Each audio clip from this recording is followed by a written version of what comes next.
Hebrews. This is Prophets of Awakening.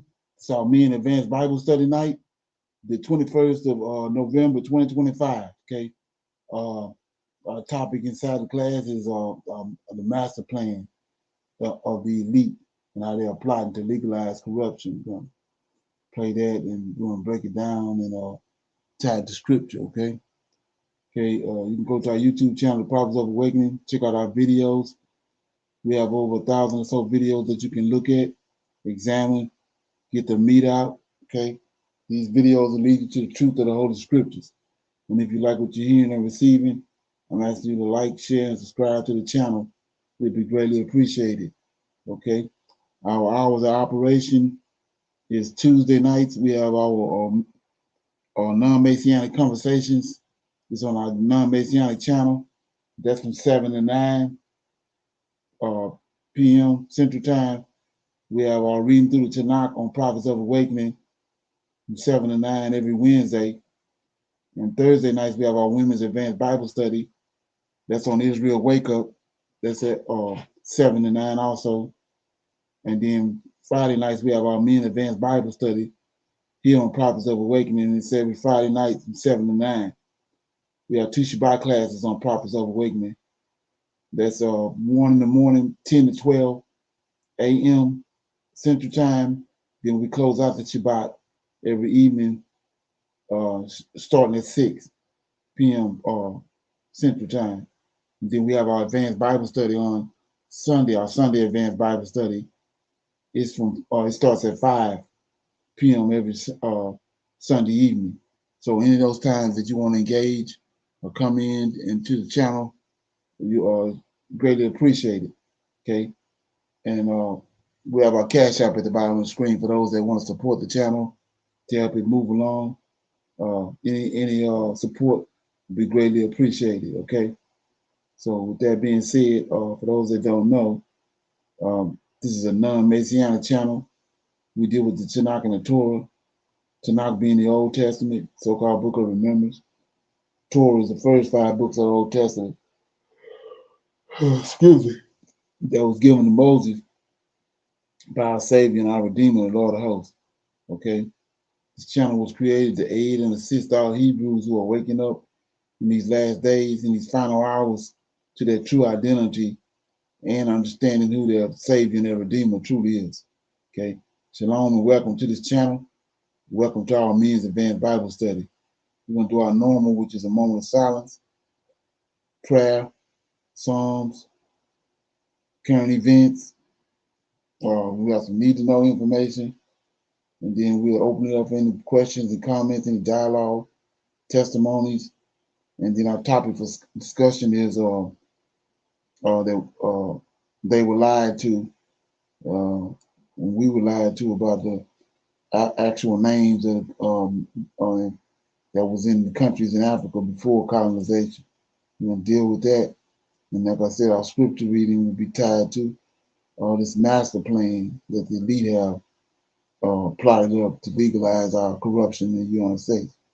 Okay, then we'll pick a scripture like we normally do, break down that scripture, and then we'll close out. And before we close out, I have a little something I wanted to deal with, so I'm going to deal with that, and then we'll close out. Okay, this moment of silence is for the Lord of Hosts, and all that He's doing to bring about our prophesied deliverance in His last days. O Lord, righteousness and uprightness belongs unto Thee. Therefore, we come before Thee at this hour, seeking Thy face and looking for righteousness and uprightness, that we may walk before Thee as Thy servants David and Solomon, Samuel and Hezekiah and Jeremiah did. For we desire to walk after Thee, O Lord, and to keep Your commandments, Your testimony, and Your statutes with all our heart and soul, to perform the words of the covenant that was written down by Your prophets. O Lord, allow Thy face to shine upon Thy people, and hear our plea. Hear and do, O Lord. Peace be unto You. Okay? So with that being said, we're going to read the song very quick. What's up? Excuse me. Shalom, Brother Leonard. I'm going to read Psalms 39. And that was Psalm of David, and it said, "I said I will take heed to my vows, that I sin not with my tongue. I will keep my mouth with the bridle, while the wicked is before me. I was dumb with silence. I held my peace, even from good, and my sorrow was stirred. My heart was hot within me, while I was musing, the fire burned. Then I spake with my tongue, Lord, make me know mine end in the measure of my days, what it is, that I may know how frail I am. Behold, thou hast made my days as an handbreadth, and mine age, excuse me, is as nothing before thee. Verily, every man at his best state is altogether vanity. Selah. Surely every man walketh in a vain show. Surely they are disquieted in vain. He heapeth up riches and knoweth not who shall gather them. And now, Lord, what wait I for? My hope is in thee. Deliver me from all my transgressions. Make me not the reproach of the foolish. I was dumb. I opened not my mouth because thou didst it. Remove thy stroke away from me. I am consumed by the blow of thine hand. When when thou with rebukes doest correct man for iniquity, thou makest his beauty to consume away like a moth. Surely every man is vanity. Selah. Hear my prayer, O Lord. Give ear unto my cry. Hold not my peace at my tears, for I am a stranger with thee and a sojourner, as all my fathers were. Oh, spare me that I may recover strength before I go hence and be no more. And shalom, that was Psalms 39. Okay, got any comments on that? Brother Leonard, in verse 11, when it says, when thou with rebukes doest correct man for iniquity, thou makest his beauty to consume away like a moth. Surely every man is vanity. Selah. And that what came to my mind and what I'm asking is that that sounds like Isaiah 53 or 52 in 13 to 15, right? When said their vestige was torn away or something like that. Yeah, that best is more than any man, more than sons of men. Right, yes, sir. Is this something like that or no? Well, from my understanding of it, listening to that and hearing it, it's seeing constantly is deteriorating a person's their body is being deteriorated by sin. Mm, That's what I perceive from it. okay. Now Read that makes it again. right, yes, Read sir. that verse again.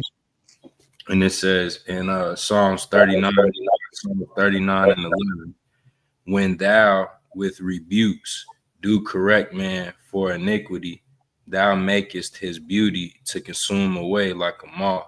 Surely every man is vanity. Selah. Yeah, so we're saying that his judgment, when somebody sinned and he would judge and he judged them, they are slowly, they going away. He's deteriorating them. All right, right. See what I'm saying? Mm-hmm. Right. That's what I perceive from it. Okay. Yeah. Same way like the earth. The reason why the earth ain't like it was back then, and we're not living as long as we are because of sin. What sin is done to the earth. So Right, it just does the same thing to us. right. Right. So, Okay. So with that being said, I'm gonna go to some current events. So they had the G20 meeting. They had it in South Africa, but check out what happened. This crazy right here. Did not expect this. A G20 summit, one of the most powerful gatherings in modern geopolitics, collapsing inside the very country once hailed as the miracle of African democracy. Johannesburg was meant to be a stage of triumph. Instead, it became a theatre of absence. Motorcades never arrived. Flags fluttered over empty chairs. And one by one, global leaders withdrew, leaving South Africa exposed under the harshest light it has faced in 3 decades. For a nation long shielded by sentiment, sympathy, and the lingering halo of Mandela's legacy, this was not a diplomatic embarrassment. It was a reckoning, a cold, unfiltered signal that the world no longer believes the Rainbow Nation narrative and no longer feels obliged to pretend. But inside this collapse lies a possibility, because sometimes a country only stands up after it has been forced to its knees. Sometimes the shattering of an illusion becomes the first step towards sovereign clarity. So the question is not why the G20 faltered. The real question, the question that will define South Africa's next decade is this: what happens when a nation finally runs out of excuses? Stay with this investigation. What comes next may redefine the future of the continent and the balance of the G20 global south. Johannesburg had prepared for the spectacle. The streets were swept, the banners raised, and the nation stood ready to host what should have been the most prestigious diplomatic gathering on African soil in a decade. The G20 Summit 2025 was not simply an event. It was meant to be proof that South Africa still belonged among the stewards of global decision-making. Instead, the world's attention turned to something far more dramatic, a summit that began to unravel before it even began. The warning signs appeared quietly at first, a rumor that one head of state would not attend due to scheduling challenges, another citing logistical constraints. But the pattern hardened with startling speed. Major powers withdrew, not with the polite ambiguity of diplomacy, but with the unmistakable firmness of political intent. The United States signaled the sharpest rupture, instructing its government agencies to refrain from participation. China, without a word of hostility, simply chose not to send its top leadership. In global diplomacy, silence is rarely neutral. In this case, it was an indictment. Johannesburg felt the shift immediately. Streets meant for convoys remained eerily clear. Delegates moved through half-filled corridors. The Sandton Convention Center, designed to project authority, became a hall of absences. Flags stood in place of presidents. Rows of chairs formed a geometry of humiliation. Even the city's skyline, bathed in winter light, seemed to sense that this was no ordinary logistical hiccup, but a political message written in empty seats. To understand the gravity of this moment, one must return to the origins of the G20. Formed as a response to global financial instability, the G20 became a table where the world's largest economies confronted the failures and risks of globalization. It evolved into a central pillar of international governance, a forum where currency stability, trade flows, climate commitments, and global crises were shaped. Yet membership has never been solely about GDP. South Africa's seat was not a mathematical decision, it was a symbolic one. It represented Africa's inclusion in the global architecture of power, a continent historically marginalized in decisions that shaped its future. For years, South Africa wore this symbolism proudly. It was the gateway to the continent, the industrial heartland of Africa, the democratic success story emerging from the ashes of apartheid. Whether the world said it aloud or not, South Africa was treated differently, protected by a kind of sentimental exceptionalism. Strategic geography. Check out Pasha's, part of Skechers Court. So they intentionally, nobody showed up because they see what's going on. They see how what Africa is doing, how Africa rising now. They don't want to give them no respect. So nobody showed up. Conditionality. Sovereignty is respected only when matched with stability, reliability, and institutional capacity. The collapse of the summit thus placed South Africa in a precarious position. Once the uncontested gateway to Africa, it now faces competition from states better prepared to seize the advantages of this new multipolar moment. Kenya is crafting itself as East Africa's diplomatic hub. Nigeria, despite its own internal struggles, remains a demographic and economic giant. Egypt, Do you know anything about that? The G20 summit. I had just seen that Trump didn't show up. Well, I didn't. I'm sorry. None of them showed up. White folks. They make a statement. They don't want to. They know that they see what the African continent of Africa doing in all those African nations. How they withdrawing their minerals and stuff from them and taking charge, and they don't want to be around them with their spirit that's on them now. So they ain't show up. They just like it's like I say, calling you a nigga. That's what it is. Right. You know what I'm saying? Mm-hmm. So, yeah. We saw the video the other day. What time it is? I'm gonna play it again tonight. But yeah, we see what time it is. So they ain't trying to. They trying to as if, like I was saying, as if that's supposed to change the flow of things. Like I said, things they really matter. Nobody they don't matter. You just can see the way the world going. That people throwing rocks at them now. Right. Okay. Sure. Yeah. So that was the actual G20 summit. Didn't nobody show up. African countries showed up, but the rest of the world they ain't show up. You know what I'm saying? And you can imagine all what they had done to prepare for that. None didn't show up. So yeah.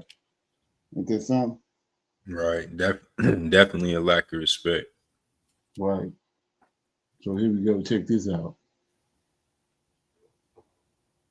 The CFH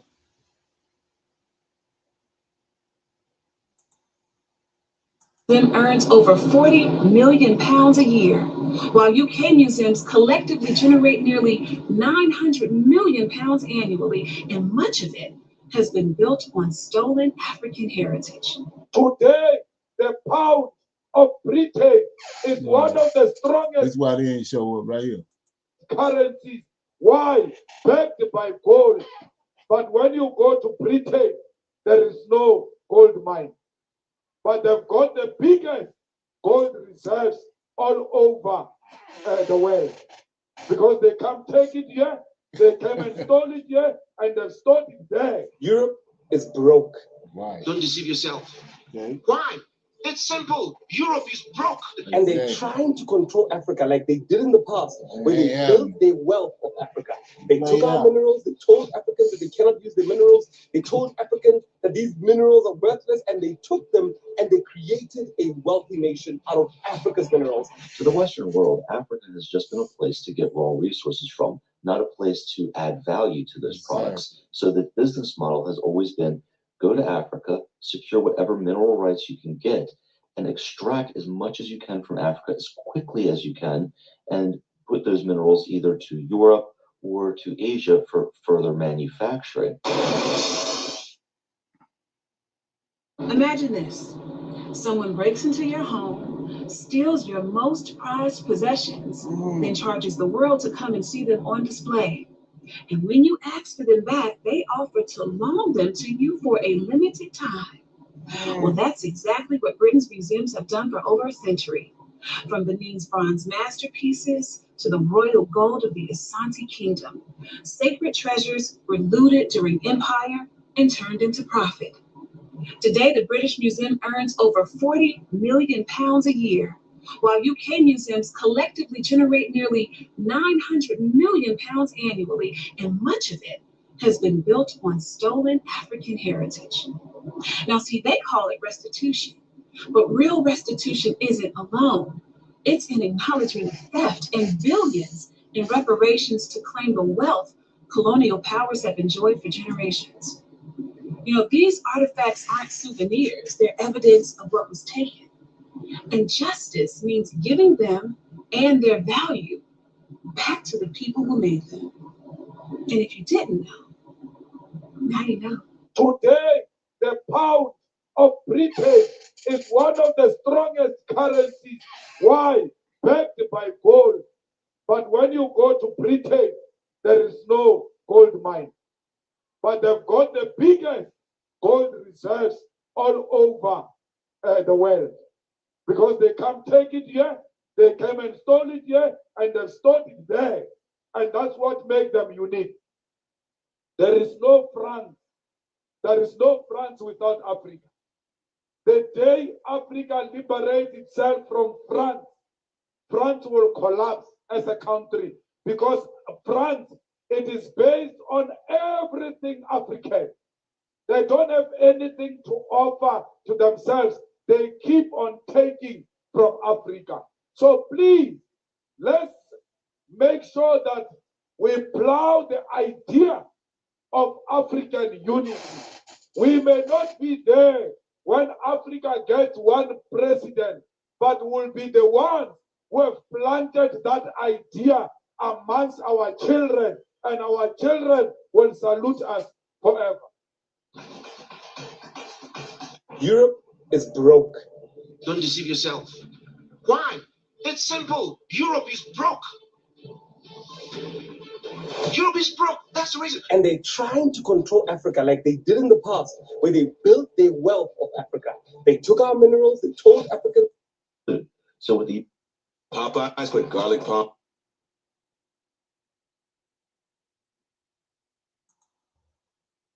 to Ghana was, if you pay us not to pollute, we will overlook you not being environmentally sustainable. As you can imagine, this ticked off their government quite a bit. So the president of Ghana wanted to get in front of this issue and not have leverage over him. And he made a bold proclamation that Ghana would not sell cocoa in the same way they had been selling it to their Western trading partners. Instead, over 50% of the cocoa would be processed right in Ghana. Now, some people scoffed at this because they didn't have the manufacturing capacity to follow through with this proclamation, but they really got aggressive. And they started to recruit some of the best food scientists and manufacturing specialists from Europe to start creating Ghanaian chocolate domestically. And in a power play straight out of a business negotiation handbook, Cote d'Ivoire and Ghana both boycotted the Brussels Cocoa Conference this year, showing that they were going to be very serious about declaring their independence from European chocolate manufacturers. If Ghana and Cote d'Ivoire are successful in standing up for themselves against the European Union in this trade conflict, I think this has broad implications to the manufacturing industry across all of West Africa. Okay. What you think about that? That's why they didn't show up. They see their dating came. Okay. They didn't want to look at them, the faces, you know, and them the way they're looking at them. They didn't want to do that. They didn't want to experience that. Right, I can see that. That makes sense, especially when remember that video you had played the other day, and it showed, you know, that African king that showed up. Now you seeing a lot of brothers being dressed like that, and then two, it's another sign. You know, you talking about Isaiah 60, Brother Leonard, but to me too, it's a sign when I'm looking at these videos and looking at the circumstances of Europe. When you compare that to the scriptures, I mean, you can see who is who got what land. You know, because ain't nothing over there where they at. They got to pillage Africa. So to me, that's something big. Yeah, exactly. Yeah, and then like I said, when you understand scripture and then you looking at just surroundings, we see a perfect storm happening, and that perfect storm is coming to a head. Here go another part of what I'm talking about right here. Now you know this got to strike fear in these people because the wickedness that they done. Check it out.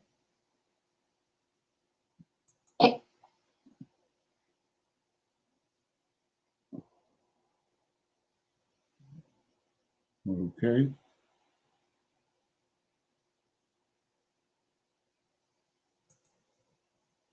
I was talking about this the other day. Son of power, of dignity, of freedom for Africa. Africa for Africans. The land of Africa is for Africans everywhere. Our land is our land. Africa is our land. My brothers everywhere. You are the master of your continent. You are free in your continent. In this historical time, you are strong now. Ladies and gentlemen, welcome again to History and Legacy Africa. Prepare yourself for a massive total shockwave. The most painful chapter in African history, the 2011 destruction of Libya, is far from over. The ghost they buried is rising again.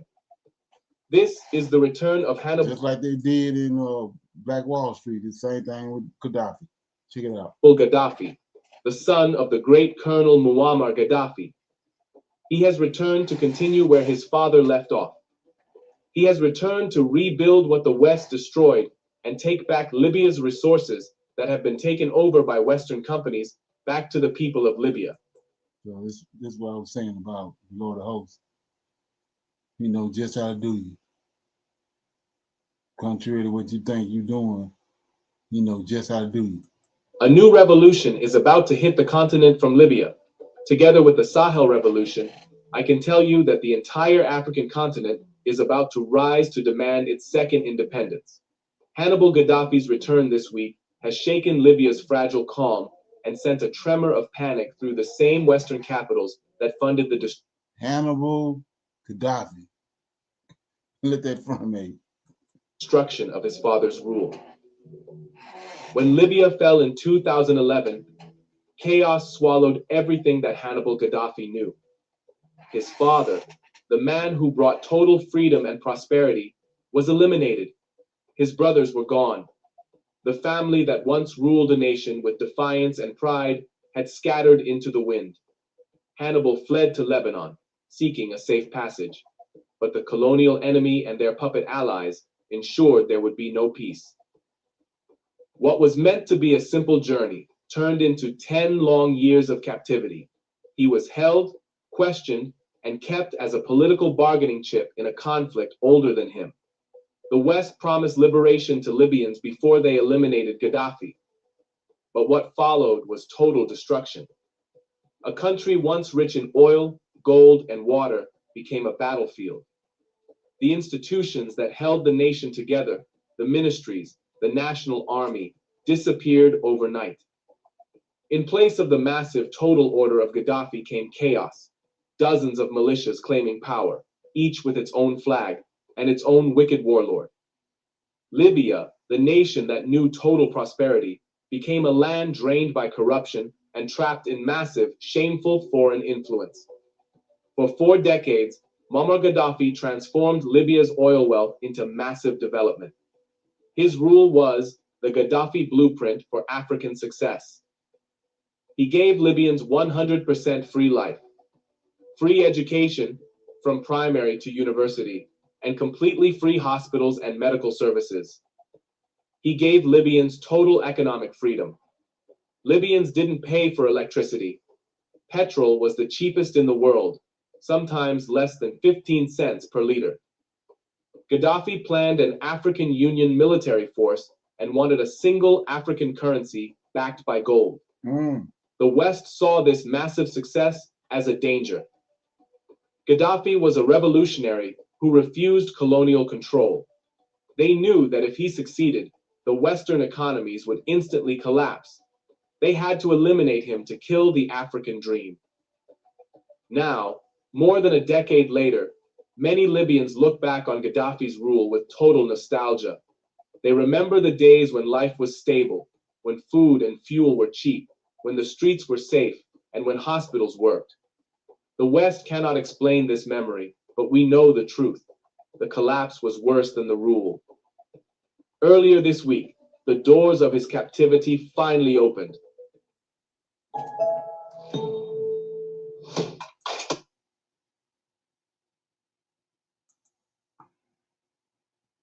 Its weight, and Lebanon released him. Hannibal Gaddafi has returned. Our sources confirm that his return is not quiet. He is massively, quietly rebuilding alliances. He is meeting with powerful tribal leaders and positioning himself to reclaim his father's lost legacy.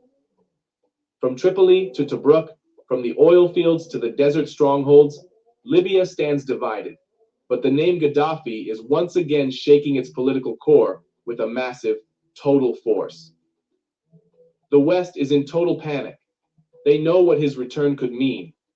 If Gaddafi's son takes back Libya and revives his father's Pan-African vision, Europe's influence in North Africa could vanish overnight. Let's look at that right quick. For the Negroes that can't comprehend this, the Most High told Ephraim that he was going to be, he's going to get in the 10 tribes, right?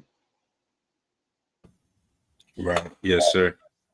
And then Solomon ran him out, ran him to Egypt, right? Yes, sir. And then when Solomon died, God hope brought him right back. Ain't we looking at the same thing? Right. Come on. He said, I spoke it and I'm performing. Okay. Collapse of the colonial empire would be massive and total. The question that haunts Libya and the West is simple. Will Hannibal Gaddafi rise to power and rebuild his father's legacy? Or will foreign powers move once again to crush him, just as they crushed the man who dreamed of a united Africa? That's the same word. Libya's story is far from over. The Gaddafi name still carries massive power. And for many Libyans, that name represents total hope. Hannibal is not like the politicians or the wicked warlords. He is the son of the revolution, and he understood one total truth. Libya is ruled by the tribe, not by the capital. His first move was a strategic, unstoppable masterstroke that sent the West into total, massive confusion. Check this out. Hannibal knew that Tripoli and Benghazi were nothing but layers of the colonial serpent. They were crawling with foreign agents, corrupt militias, and weak leaders funded by the very powers that destroyed his father. To survive and rebuild, he needed isolation, security, and the ancient wisdom of the desert. Hannibal did not waste a single hour. He called for a secret tribal convocation, a meeting of the most powerful elders whose word is law, honor, and destiny in Libya. He did not call the militias. He called the pillars of power. He secured the attendance of the elders representing the three most crucial pillars of the Libyan structure, the Kadhadfa, the guardians of the legacy, his own tribe, the loyal backbone of the old revolution. Their support gives him massive legitimacy. The Tuareg, the guardians of the gold, the nomadic warriors who control the southern borders, the ancient gold routes, and the true massive spirit of Pan-Africanism.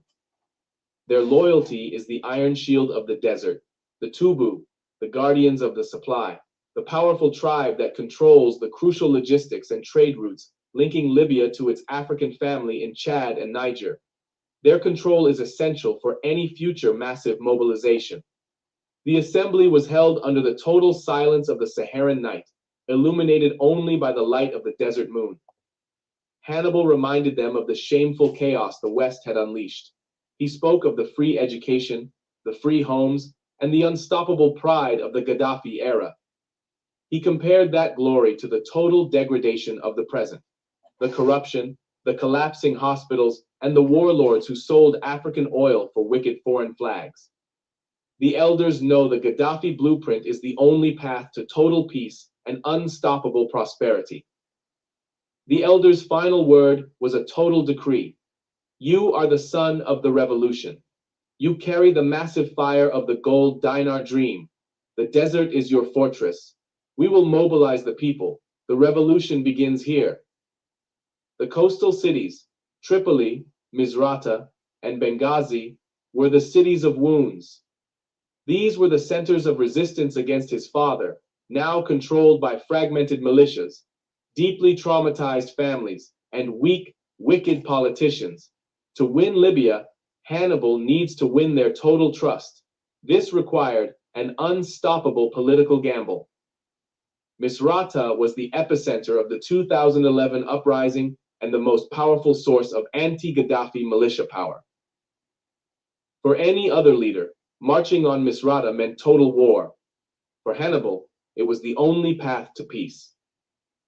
The greatest wicked threat emerged from the eastern region, led by a ruthless militia commander, known simply as the oil warlord.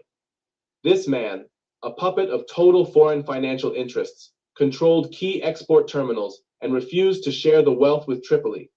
Check it out. This holiday season, every macro. Check it out. Revolutionary military governments in the Sahel, Mali, Niger, and Burkina Faso had already seized control of their destiny, challenging massive, total French and Western control. Hannibal saw them not as neighbors, but as unstoppable allies in a shared, epic struggle. Deep in the Fezzan Desert, a secret summit took place. Hannibal stood before a massive crowd of newly unified Libyan loyalists and former militia members. For decades, they have divided us by tribes, by borders, and by wicked debt. They call us developing while they steal our gold. They install puppet dictators and call it democracy. Hannibal specifically named the Sahelian revolutions. The unstoppable fire that burns in the Sahel is the same total fire that burns in the hearts of Tripoli and Benghazi. We share the same chain. We shall share the same liberation. His call to action electrified the people. He demanded that every African nation immediately form a total coalition of economic sovereignty, rejecting all foreign military bases and debt obligations tied to natural resources. Okay. What you think? Shalom, bro. I think it's big. Right, because of who he was and what his father stood for, you know, and then again with him aligning with the Sahel region, that I mean, that's a sign. Then all those resources, I mean, I'm sure some of that's gonna transfer to us too, as well. Exactly. Right, and then some. Right. So we're gonna open it up. We're gonna open it up for some Q&A. Anybody have any questions, comments, any dialogue? So that's a prime example how the Most High works. We see that all in the Old Testament. Like I said, he's the same thing we looking at right here. That's what he done with Solomon. Right. Huh? I said right. Yes, sir. Okay. Yeah. And Brother Leonard, a question I have is, I have been searching and trying to find if I could find it in Scripture. If David actually consummated the marriage with Michelle. Like when I was watching the show, you know, the House of David, the timing of, not trying to be blunt, but like the timing of, you know, when they went in the marriage chamber or what have you, and the timing you know, he was summoned to go see Saul. To me, it just didn't seem like that was, you know, an aftermath of them consummating the marriage. And then, like I said, I've been trying to find it in the scriptures. And I haven't found yet that it's, you know, that he knew her or whatever. But I want to know what you thought about that though. Yeah, let me get it.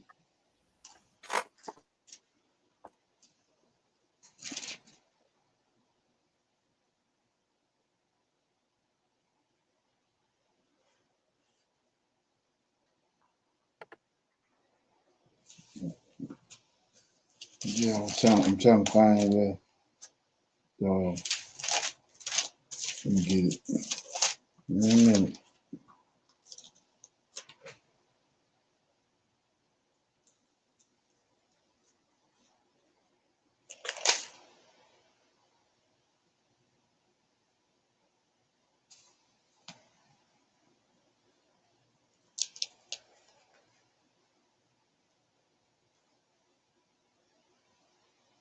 It must be in chapter 2. Yeah, here you go. Chapter 6, 2 Samuel, chapter 6, verse 12.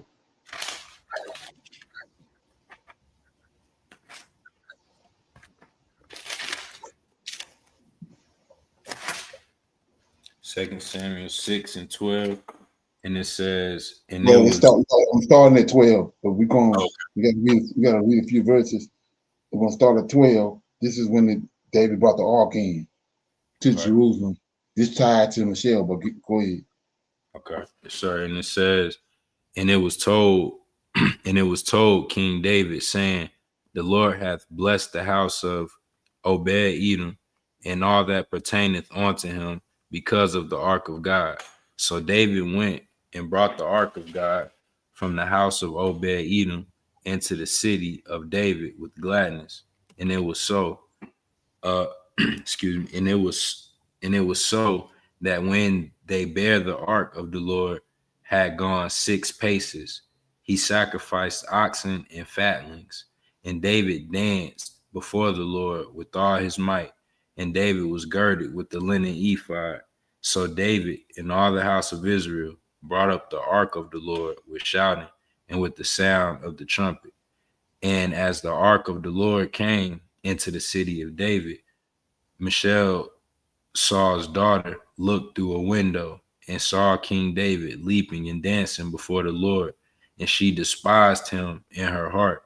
And they brought in the ark of the Lord and set it in his place in the midst of the tabernacle that David had pitched for it. And David offered offerings and peace offerings before the Lord. And as soon as David had made an end of burnt offerings and peace offerings, he blessed the people in the name of the Lord of hosts. And he dwelt among all the people, even among the whole multitude of Israel, as well to the women as men, to everyone a cake of bread and a good piece of flesh and a flagon of wine. So all the people departed, every one to his house. Then David returned to bless his household, and Michelle, the daughter of Saul, came out to meet David and said, how glorious was the king of Israel today, who uncovered himself today in the eyes of the handmaids of his servants, as one of the vain fellows shamelessly uncovering himself. And David said unto Michelle, it was before the Lord who chose me before thy father and before all his house to appoint me ruler over the people of the Lord, over Israel. Therefore will I play before the Lord, and I will yet be more vile than thus, and will be base in mine own sight. And of the maidservants which thou hast spoken of them shall I be had in honor. There, my bad. Therefore, Michelle, the daughter of Saul, had no child unto the day of her death. So you see that right there. So he consummated a relationship, but she ain't have no children. Okay. And then, but the whole thing is, she got a problem with what they were doing, looking at it from with a human perspective. When David was dancing before the Lord, it was him and the Lord, and his relationship with the Lord, it was a spiritual thing. But she looking at it as a from a physical perspective, worrying about the other women was looking at him. You see that? Right, yes, sir. Mm-hmm. Look at 20. Then David returned to bless the house of Israel, and Michelle, the daughter of Saul, came out to meet David and said, how glorious this is insult. How glorious was the king of Israel today, who uncovered himself today in the eyes of the handmaidens of his servants, as one of the vain fellows shamelessly uncovered himself. So, but the whole thing what David was doing was spiritual. Mm-hmm. But she see it right here as she looking at it physically.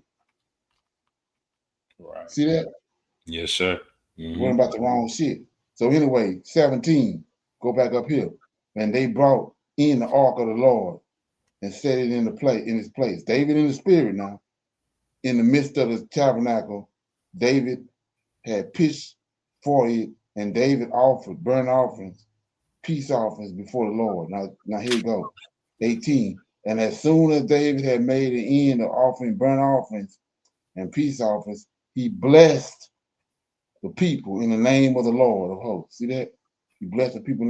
So how did he bless them? Check it out. And he dealt among all the people, even among the whole multitude of Israel, as well as the bread.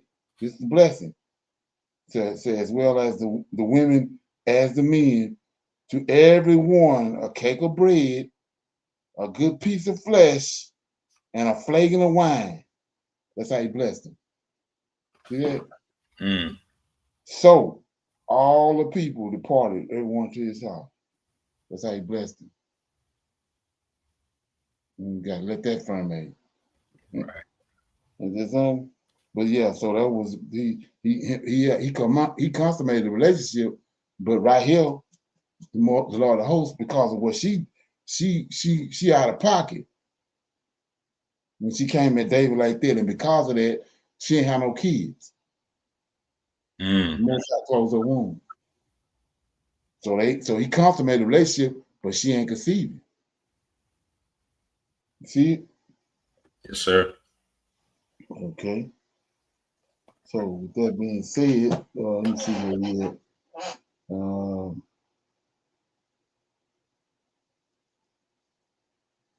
So this is Q&A, right? Right. Yes, sir. Okay. So I'm gonna go on to this. I got this video I want to play. This is Taiwan. Trying to get ready to invade Taiwan. A lot of people don't know it, but like I said, the perfect storm brewing. China is beating the war drums again. They're using civilian ships to practice invading Taiwan. They're building a sci-fi floating island, and they're ramping up naval deployments. All of this has reignited the biggest geopolitical question of this century. Will China invade Taiwan? Let's look at their moves on the ground, or rather at sea. Let me pull up some... So I'm go back again one more time before I finish this. It says that Solomon, the reason why Solomon did all the magnificent things he did was because of peace. And it says the Lord of hosts had sent all David's enemies away. Wasn't no enemies there. But when Solomon did what he did, like I said, he brought Ephraim back. And he brought all them other guys back. Let me get it right quick. We got time to read it. And so we see the same thing America is in. Most High bringing all the America's enemies, all the bullshit they done in the past, bringing the enemies back. Doing me. This China thing is because of what they did with Hiroshima. Okay. Okay, but let me get started to you right quick. Let me check the Sammy. So there ain't no way out. It's going down. Let me see.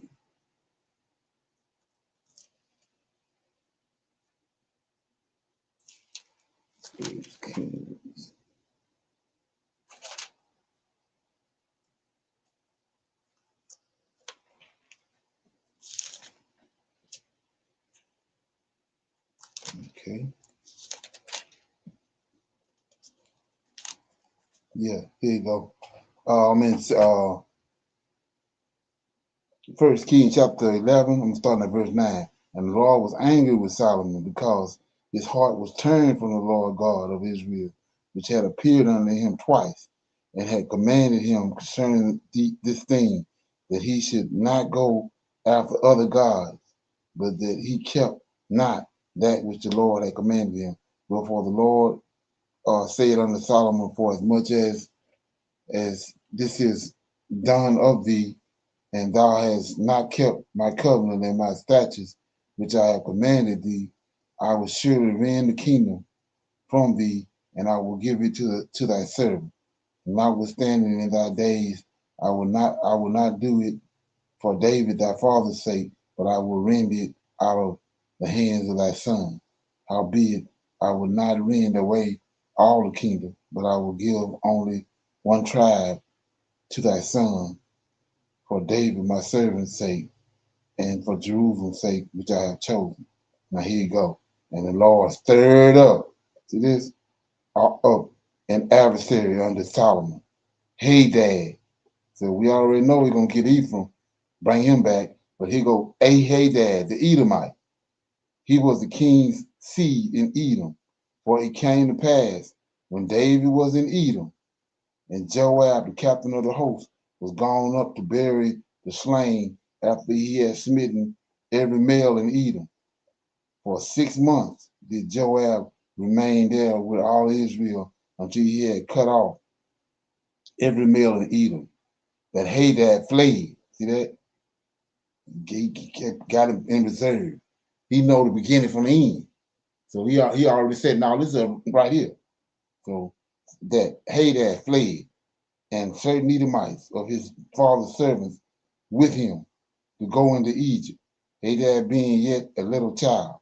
And they arose out of Midian and came to Paran, and they took men with them out of Paran, and they came to Egypt unto the Pharaoh king of Egypt, which gave him a house and appointed him victuals and gave him land. And Hadad found great favor in the sight of the Pharaoh, so that he gave him to wife his sister of his own wife, and the sister of Taphanim, the queen. And the sister of Taphanim bore him Gibat, his son, whom Taphanim weaned in the Pharaoh's house. And Gibat was in Pharaoh's household among the sons of Pharaoh, just like Joseph, right? Same way he did with Joseph. And when Hadad heard in Egypt that David slept with his fathers and that Joab, the captain of the host, was dead, Hadad said to the Pharaoh, "Let me depart, that I may go to mine own country." Then the Pharaoh said unto him, "But what hast thou lacked with me, that behold, thou seekest to go to thine own country?" And he answered, "Nothing, howbeit let me go in any wise." And God, here you go, the Lord of hosts, stirred him up. Another adversary, Rezon, here go a third one, of Ebed, which had fled from his lord, Hadassah, king of Zobah. And he gathered men unto him and became captain over a band. And when David slew them of Zobah, that they went to Damascus and dwelt therein and reigned in Damascus. And he was an adversary to Israel all the days of Solomon, besides the mischief that Hadad did, and he abhorred Israel, and he reigned over Syria. And Jeroboam, the son of Nebat, the Ephraimite of Zeredah, Solomon's servant, whose mother's name was Zorah, a widow woman, even he lifted up his hand against the king. And this was the cause that he lifted his hand up against Uriah. That's how he worked. So we see it right here, right in front of our face. All American enemies, all the bullshit they did back in the day, now it's coming back. Perfect storm. That's how you're going to get rid of them. We saw what they done over there in the Sahel. Look what's happening in the Sahel. We saw what they done with Gaddafi's son. Look what's happening. Saw what they done to China, Hiroshima, coming back. That's how the Lord work. Okay. And shalom, Brother Leonard. So that in those nations, those same nations you talking about, they can't just apologize, can they? And oh no, apology ain't accepted. all right. Yes, no, sir. Ain't accepted. Exactly. It's like I said, you see what Ibrahim Tory doing. He ain't, we're not trying to get no apology. Right. Ain't trying to hold no conference with them. We want them out of here. Okay. Yes, sir. So yeah, that's what we see happening. So let me play that. Okay. Okay.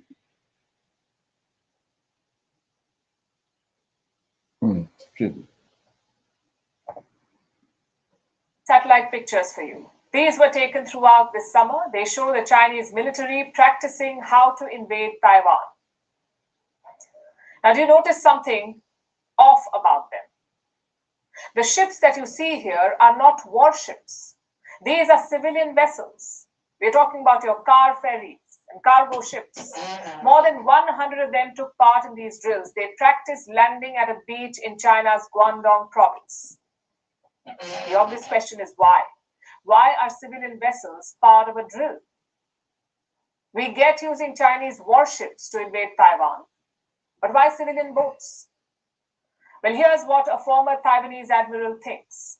Yes, is that they are trying to develop a kind of large number of the small amphibious landing ships supported by civilian sector, and during the wartime they were conducting multi-point small amphibious landing operations. That's the obvious theory. If China wants to take over Taiwan, it must land soldiers there. How many? Experts say they will need as many as 1 million soldiers, anywhere between 300,000 to 1 million. That's how many soldiers China must transport to Taiwan. And how many can they transport? Right now, only 20,000. That is where the civilian vessels come in. They can help increase China's landing capacity. They can transport more troops and supplies, and this idea is not new. Civilian boats were used in the Second World War too. Around 800 of them. They rescued British soldiers from Dunkirk. So China's tactics are not unprecedented, but they do signal the intent to invade. And their preparations do not end here, not with these drills. Like I said, China is also building a sci-fi island. Think of it as a moving fortress in the sea. On paper, it's supposed to be a science and research facility, but listen to the specifications. The whole thing will weigh 78,000 tons. That's around the same as China's largest warship, the Fujian carrier. While ships have one hull, this one will have two. It will be mobile and self-sustaining. 238 people can live on this island for 4 months. No resupplies, no outside contact. They will be self-sufficient. And here's the most interesting part. This structure will have special panels on the outside, panels that can repel nuclear shock waves. Intriguing, isn't it? Oh, yeah. Why do you want to protect a science facility from nuclear blasts? Why has China made it shock-proof? Because their real intentions may have nothing to do with science at all. This is more like an upgrade on aircraft carriers. China can use these floating artificial islands to project power. Not immediately, though. This island will enter service only in 2028. Actively defend Taiwan, but they're certainly arming to mount a challenge. Which brings us to the final factor, and that is the trade risk. You see, China is dependent on global trade. Around 73% of their oil is imported from outside. Around 20% of their GDP is made up of exports. If that trade stops, China's economy will choke. And Xi Jinping knows this. He has secured alternate energy supplies from Russia. He's invested heavily in green energy. He's also trying to build a powerful domestic market.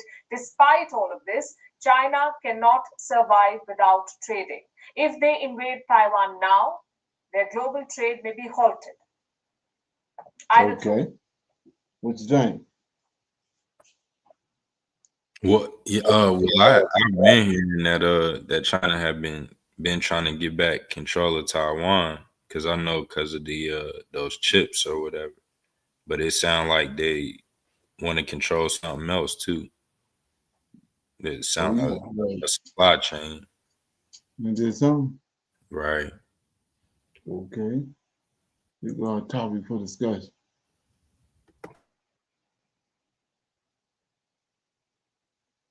Look.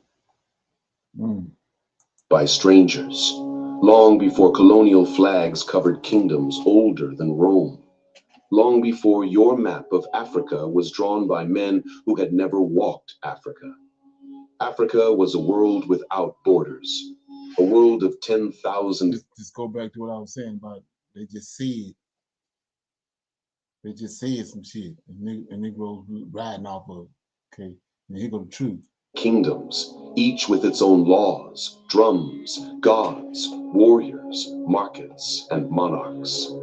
Picture this: a time when horses thundered across the Sahel like rolling storms, when bronze-clad queens commanded armies feared from the Niger River to the Atlantic, when stone cities rose like monuments to the sky, built without mortar, standing centuries later, when gold dust flowed through markets as casually as grain, when salt was wealth, iron was power, and land was worshipped like a living ancestor. This was the Africa hidden from your history classes, an Africa where Mali's universities attracted scholars from Spain, Morocco, Persia, and Egypt. Ethiopia's kings wrote manuscripts when Europe was still fighting for literacy. Uganda's political system impressed British explorers more than the European monarchies they came from. The Congo Kingdom traded with Asia, Arabia, and Brazil long before colonial borders existed. Zimbabwe's stone towers baffled Europeans so deeply they made up lies to avoid admitting Africans built them. At night, the continent Europeans later called dark glowed with stars so bright you could read your future in them. Itself, their markets overflowed with gold, iron, rare spices, coffee, ivory. Their wealth drew traders from Arabia, Egypt, Persia, and India. Their kings were legends: Ezana, the lion-hearted; Menelik, the son of Solomon and Sheba, if stories hold truth; Zara Yaqub, who ruled with wisdom and iron. But the world remembers one, Menelik II, who in 1896 defeated the Italian Empire at the Battle of Adwa. Europe expected an easy victory. Instead, they met mountain warriors who charged like thunder, wearing lion skins and carrying rifles imported with gold. Italy fell. Europe trembled. Africa celebrated. Abyssinia survived colonization, one of the few African nations to do so. Its old name faded, but its pride never died. A king said to possess magical powers, but the world remembers Mansa Musa, the richest man who ever lived. When he journeyed to Mecca, he gave out so much gold that he caused economic collapse in Cairo for 12 straight years. Timbuktu became a city of scholars. The Sankore University attracted students from Asia, Arabia, and Europe. But rival clans fought for power. Trade routes shifted. Invaders came. French Sudan replaced Mali. Others resisted. Civil war erupted. Britain took advantage. Uganda became a province inside the new colonial creation, Uganda. But the kingdom never died. It still beats like a second heart under the nation. This is Voices of the Forgotten, where Africa's hidden truths rise again. Let's continue. The Kingdom of Congo, DR Congo's ancestor. The Kingdom of Congo was a diplomatic giant.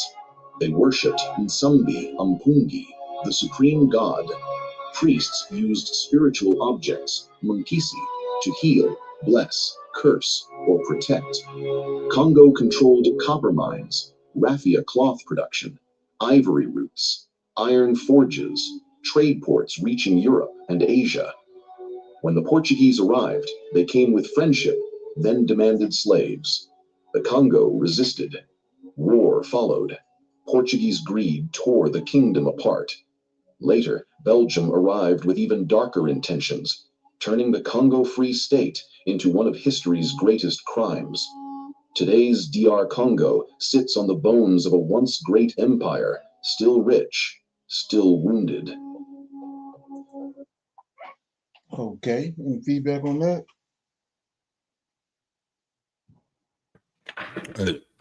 Shalom. That just listening to that, you know, talking about some of those African kingdoms. I know a lot of people just don't know about those, you know, and then even if they do, they don't know the connection that those were Hebrews. Today, so that's a part of history that that we need to know too, because to me, it shows the signs. It's just more signs when I'm looking in the scriptures. Like for instance, Nehemiah having the skills to build and Zerubbabel and them, you know, so the same skills was the Hebrews had, building the Songhai Empire and the Benin Wall and things like that. So that's just what it reminded me of. Well, right. Yeah, that's the reason why I keep on continuing to try and connect dots and bringing this stuff up. Israel left in 143 BC. These people right here is Israelites. The curses overcame them. When the Deuteronomy 28:68, these are people that the curses overcame. They was taken in slave ships and brought to America. But they want you to think that they were still over there in the Middle East in 70 AD. No, they left in 143 BC. And Esau came in land. That's a whole nother story.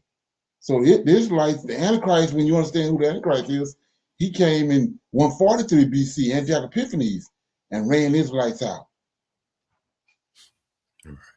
Okay, and that's what they have to understand. The Israelites are over on the west coast of Africa. While all this stuff going on over with so-called with the Sadducees and Pharisees, now them Edomites. Okay. Yes, sir. Yeah. And Brother Leonard, another thing though that caught my ear too when you was playing the clip, you know how you saying, you know, the powers of the Gentiles would be turned back to us, and they have like gold dust being the currency back in the day. And you remember how Torre, you know, flipped it on France to where they were stealing that gold dust, saying they was throwing it away. Right. Exactly. And now Torre got control of it, and they making, you know, billions or millions per year. You know, exactly. Right. That's a big sign to me. Right. Right. And those, all that is all what people not understanding about that. All that what we talking about is the reason Mansa Musa had the wealth that he had. He had all that under his control. The gold dust, all that. He was regenerating all that. He was making all that. You know, he was manufacturing all that. And all they doing is throwing us off, lied to us, and now they doing the same thing Mansa Musa was doing. Right. Okay. Yeah. So with that being said, I'm gonna play this and then I'm gonna go into my pick a scripture. So this is my like I said, it's a master plan that they got, because in order to try to usurp what the Lord of hosts prophesied, they got to try to bring chaos, which is how the powers that be operate. It's how Lucifer operate. They bring chaos. Okay? This is Democracy Now!, Corruption. Org. I'm Amy Goodman with Juan Gonzalez.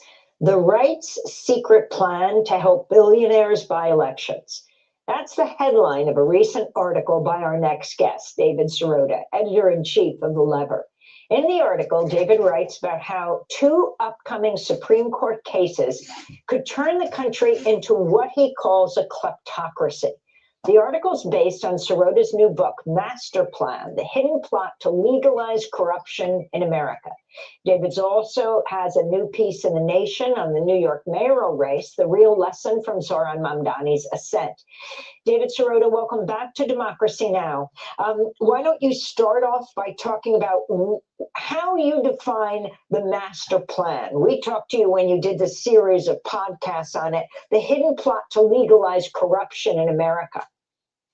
So we're immersed in corruption. You see it in the headlines every day. And I think there's this perception that this is a natural course of events in the sense of it's a force of nature. But what we unearth in the book, for the first time really ever, is the secret plan to make this kind of corruption that we're immersed in legal. A plan hatched in the early 1970s to begin deregulating the campaign finance system and narrowing and making essentially unenforceable the anti-bribery laws in America. It started with the Powell memo. There was a lot of organizing. This memo written by a soon-to-be Supreme Court Justice Lewis Howell, who urged a corporate investment and an oligarch investment in politics and media because he was afraid, and corporate America was afraid of the rising tide of consumer protection laws and the like. And that out of that movement in the early 1970s came the movement to create court rulings and legal precedents. So what you would listen to this, you can see why MAGA ain't just happen out of the blue. It was set up. Equating money in politics, not with corruption, but with constitutionally protected speech, giving corporations those constitutional rights to spend in elections and buy elections, ultimately culminating in Citizens United. Meanwhile, a series of court rulings starting in the mid 2010s to overturn corruption convictions, to narrow the definition of bribery, leading up to now, as you alluded to in the intro, 2 cases at the Supreme Court, one spearheaded by Vice President J.D. Vance, to eliminate what was left of campaign finance restrictions after Citizens United, and to further reduce the definition of bribery to make essentially run a competitive campaign. And so I think people looking at that race, wondering what the takeaways are for democracy. How can we have more outside the system candidates who can stand up to billionaires and oligarchs and the like? They should be looking at New York City's public financing system as a replicable model in other cities and other states across the country. If you can, right. So, like I said before, they already, you can imagine what's going to get ready to happen if they have another election. It's going to be total chaos because they, like the guys just said, they're gonna open all the floodgates up, and ain't no gonna be no more laws when it pertaining to buying people out and all that. Yeah, you got something?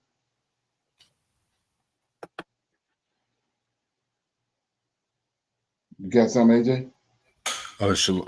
Another election, brother Leonard. It's gonna be like that movie. I keep saying that, but it'd be just like that movie Civil War, though. Oh yeah, exactly. Right. Yeah, it's gonna be total chaos.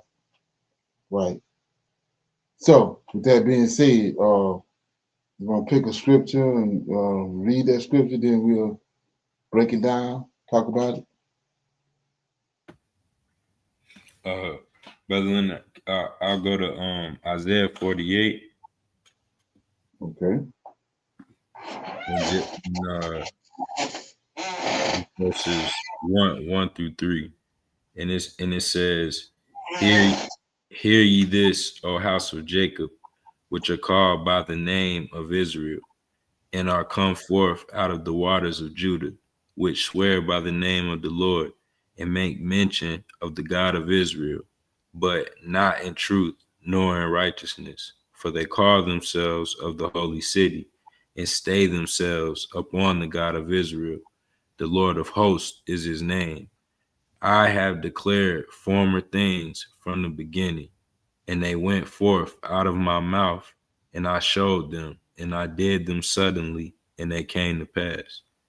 And shalom. That was Isaiah 48, verses 1 through 3. Okay, what's your take on that? Now this situation right here, Brother Leonard, I don't necessarily know what's going on in these verses, in this time frame. I mean, but in verse 3, where he's saying, I have declared former things from the beginning, and they went forth out of my mouth, and I have showed them, and I did them suddenly, and they came to pass. I do know that the Lord of hosts is speaking right here, and he's the one performing the prophecies. Right. Yeah. So what's the title on that? You got a title over there for one? My title is Israel's Obstinate Nature. Okay. Yeah. Right. So looking at that title and then what you just read, this is and then understanding the time frame was going on with Isaiah with Isaiah during the time Isaiah was they was in sin, and then they was getting ready to go into Babylon. Right. So that's how I mean, you know, yeah. What I'm gonna do is look at it, and then I'm gonna talk about it some more in the morning. All right, yes, sir. Yeah. So, but I got a golden nugget right here, man. You know, I was gonna keep it for tomorrow, but I got it right here because this keep coming up by wisdom, right? Yes, sir. So this is a golden nugget right here, man. I want to write this one down. So I got a few scriptures to read, but I'm gonna read the verse first. The verse gonna speak for itself. I'm in Daniel. Mm-hmm. Okay. Chapter 2. Mm-hmm. This kills what they what they've been telling us about wisdom. Okay. I'm in Daniel chapter 2, start at verse 20. You there? Yes, sir. Daniel answered and blessed. Daniel answered and said, "Blessed be the name of the God, right, forever and ever. For wisdom and might are His." See that? Right. Now I'm gonna go into the contents of it. So they tell you right there, His, not hers. But anyway, so I'm in the same chapter, Daniel 12, chapter 2, start at verse 12. Give you to open this up. It says, "For this cause the king was angry and very furious, and commanded to destroy all the wise men." See that? All the wise men of Babylon. And the decree went forth that the wise men should be slain. And they sought Daniel, his fellow, and his fellows, Shadrach, Meshach, and Abednego, to be slain. Then Daniel answered with counsel and with wisdom to Arach, the captain of the king's guard, and which was gone forth to slay the wise men of Babylon. And he answered and he said to Arach, the king of the king's captain, why the decree so hasty from the king? And Arach made the thing known to Daniel. Then Daniel went in, desired of the king that he would give him time and that he would show the king the interpretation, right?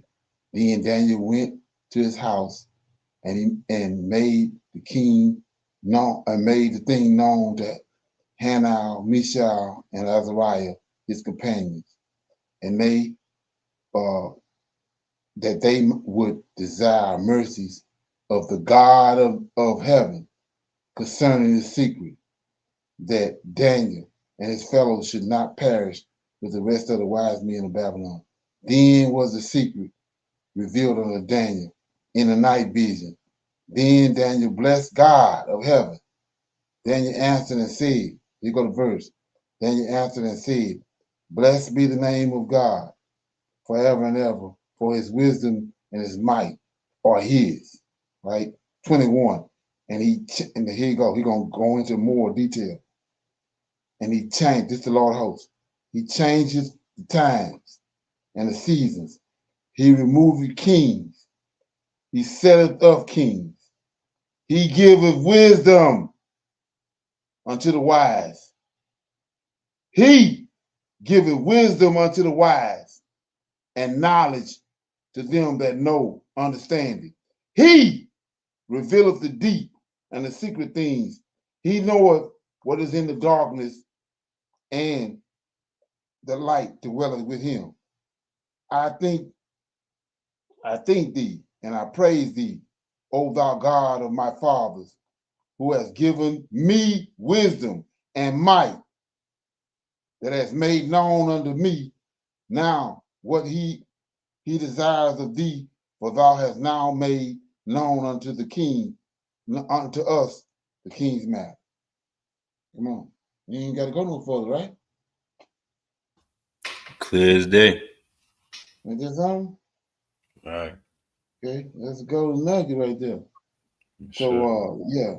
So yeah, so I want to read that. So I got another thing too. I want to talk about. I talked about this back in the day when I was back when I was kind of when I first got on YouTube when I first started the channel.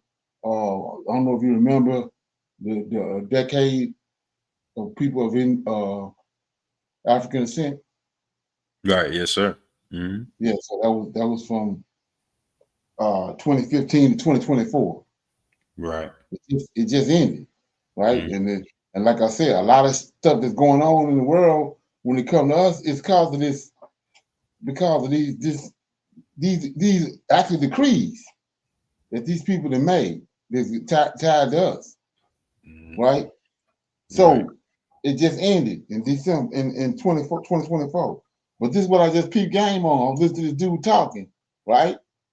Mm-hmm. And they got a second decade of people of African descent. Did you know that? I did not. Yeah, check it out. The second international decade. This right here, man. This killed everything, bro. So it says the second international decade for people of African descent, running from January the 1st, 2025 to December 31st, 2034. What? Come on, boss. Aims to promote recognition, justice, and development of the people of African descent. That's what we look at that. Anyway, so the second international decade for people of African descent was proclaimed by the United Nations General Assembly on December 17th, 2024. Mm-hmm. This initiative builds upon the first decade, 2025 to 2024, which aimed to address the inadequacies and discrimination faced by people of African descent worldwide. The new decade, we just starting it, boss. The new decade emphasizes the need to concrete actions to confront the legalities of enslavement, colonization, deliver reparatory justice, and secure the full human rights of people of African descent. Keep going, boss. Come on, man. It's crazy, boss. Look at this. The second decade, this is what it focuses on. 3 main pillars.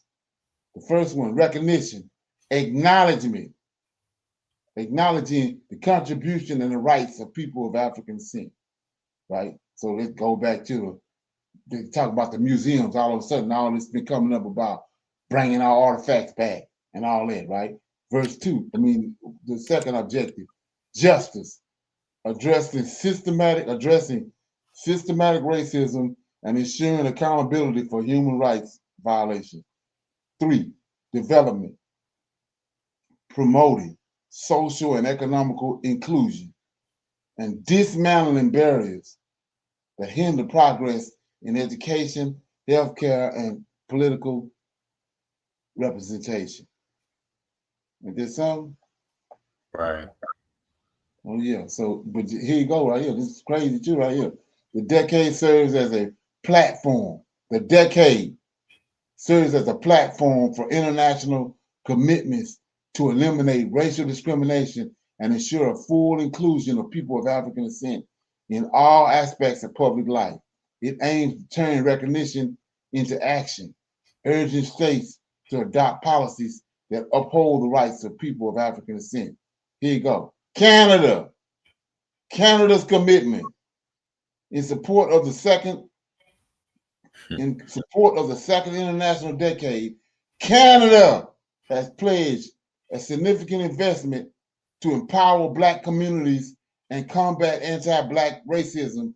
The Canadian government has committed over $1 billion to initiatives aimed at improving the social and economical welfare of Black Canadians, including the Black Justice Strategy and the Supporting the Black Canadian Communities Initiative. Is there something? Like handmade too. Is there something? Right. The second conclusion. The second international decade of people of African descent represents a renewed commitment to addressing the historical injustices faced by African descendants populations. It calls for collaborative efforts from governments, civil services, civil societies, and international organizations to ensure that the rights of the people of African descent are recognized, upheld in practice, leading to the meaningful social progress by 2024. Ain't we looking at that? Yes, sir. Come on, man. It's crazy, bro. So when we looking at Project 2025, is what they definitely trying to shut off, because they're talking about this time concrete actions versus just the kind of commemoration that went on during the first decade. First decade, right. Now action is being taken by the United Nations. Right. Is there something? And that's what we're looking at. Wow. Yeah. Is there something? Now, like I said before, now I go back to what they told us. It was going to be 97% of the people of the population going to be in Africa. Right. Yes, sir. They knew that. Come on, man. Look at that. Is there something? Agenda 20. Yeah. Second decade, people of African descent. 2025, 2034, just started. That's where everything we're looking at, that's where it's coming from. Is there something? Right. Oh, yeah. Okay. You got anything else before we go? No, that was big right there. That makes that video you played the other day that you showed the other day, that make that even more stand out even more. Oh yeah. Is there something? Yeah, let me play that. I said I was gonna play it again. Let me get it. Okay. Yeah. Let's see how I'm gonna do this. Okay.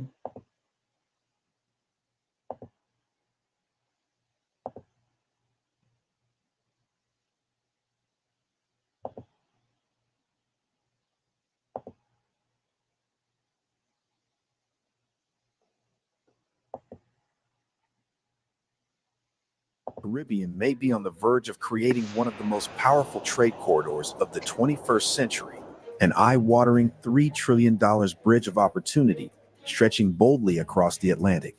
Yes, $3 trillion. That's the figure now circulating in diplomatic corridors, boardrooms, and WhatsApp groups across Accra, Bridgetown, Kingston, and beyond. And if the whispers from Barbados are anything to go by, this is no longer just about nostalgia or emotional reconnection. Africa and the Caribbean are quietly assembling the architecture for a new economic super corridor powered by fintech, agribusiness, renewable energy, and the creative economy. But why now? Why these regions? And could this become the Global South's most powerful commercial alliance yet? Those questions floated through conversations as a historic chartered flight from Accra touched down in Bridgetown, an arrival so symbolic that onlookers described it as feeling like watching the continent and its diaspora physically reconnect. Sponsored by Milvest, a company under Miller Holding, the flight wasn't just a logistical novelty. It was the VIP entrance for the GUBA Trade and Investment Conference and Awards 2025. The event now credited with kickstarting what many insiders are already calling a tectonic shift in Africa-Caribbean relations. For 3 days, Barbados buzzed like the new capital of Afro-Atlantic possibility. Government officials, venture capitalists, artists, and development bankers moved through the island as if attending a secret meeting about rewriting global trade rules. And honestly, isn't that exactly what this moment feels like? A subtle but profound rearrangement of who gets to influence the next chapter of global economic power. Amazing pulls out all the stops. Amazing starts at CSL Plasma. Donate plasma today and receive.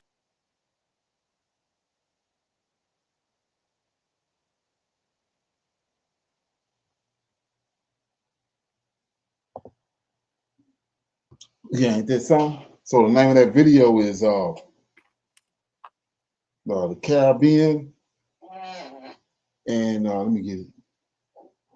Yeah, African and Caribbean African and Caribbean unite for a revolutionary $3 trillion trade corridor, global power law. So like I was saying before, when you understand, when you've been on this channel long enough, this ain't nothing but Mansa Musa money. This $3 trillion trade corridor, we just returning back. So, and then, like I said, if you go back, like I was talking about when I played the video the other day, look at these black dudes dress. They dress like Mansa Musa. We're going back in time. Come on. What's that from, mate? That ain't part of when you go to the New Testament and they telling you about the end times. That wasn't part of the end time. No Negro dressed like that in the end times. And that's something? What's that from, mate? Okay. Right. So you good? Yes, sir. Okay. So with that being said, I'm gonna say shalom, shalom, and another shalom. I see everybody in the morning for our morning Shabbat class. Okay. Shalom. Shalom. I highly recommend that you get this book and you read it because it's a must that you understand who God head is in the order that's in the Old Testament and Tanakh, because it's not the same as in the New Testament. And when you read this and you get an understanding, then the scriptures open up and then you begin to understand. So I highly recommend that you get this book. It's the Elohim of Israel, and it's a breakdown on the word Elohim and who the God of Israel is and the Godhead.